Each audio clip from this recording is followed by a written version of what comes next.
Well, that's unnecessary because she's going to step down, of course. Now at 6, despite the Allen County GOP calling for her resignation over an incriminating video, the Fort Wayne city clerk is stepping down after 32 years in office for other reasons. Good evening, everybody. I'm Brett Thomas. And I'm Alyssa Ivinson. Heather has the night off. As we said, the Allen County Republican Party chairman is calling for the city clerk to step down. That video appears to show Sandy Kennedy threatening employees with their jobs if they don't support Deputy Chief Angie Davis in the November election. And News Channel 15's Gina Glaros joins us now with reaction from both sides. Gina? Under Indiana law, it is illegal to talk politics or the campaign in city buildings, which is where that video was taken. While Sandy Kennedy's attorney acknowledges that, he says the video's interpretation is wrong and that she's instead stepping down because of her health. In the 17-minute long video, Sandy Kennedy says, quote, "I told them this is your job's at stake." Later, she says they're responsible for paying for the dinner because it's their job in jeopardy. The treasurer asks if that's legal. Kennedy says no, but let them try to turn it into an attorney. In today's press conference, Steve Shine called for Kennedy to resign and Angie Davis to step aside if elected. In essence, she is co-conspiring to raise funds for her campaign, while Sandy Kennedy is actually out there as the bag woman.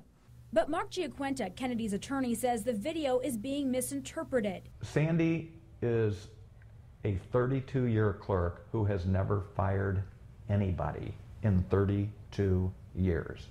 But she knows that when administrations change, people lose their jobs.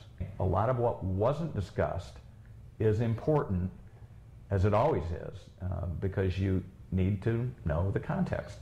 It's implicit and almost explicit as what is going on. I would beg to differ with Mr. Giaquenta. She's not the candidate. What does she have in it? She's out of office. So that doesn't even make sense.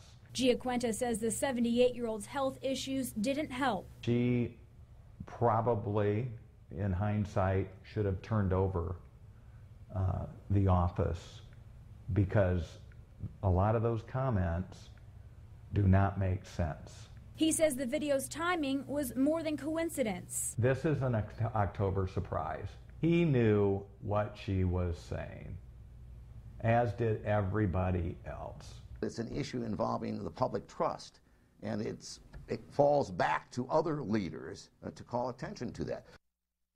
The mayor was mentioned in the video several times. Now, John Perlich, spokesperson for the city, says they are not able to comment and it's not appropriate to discuss personnel matters.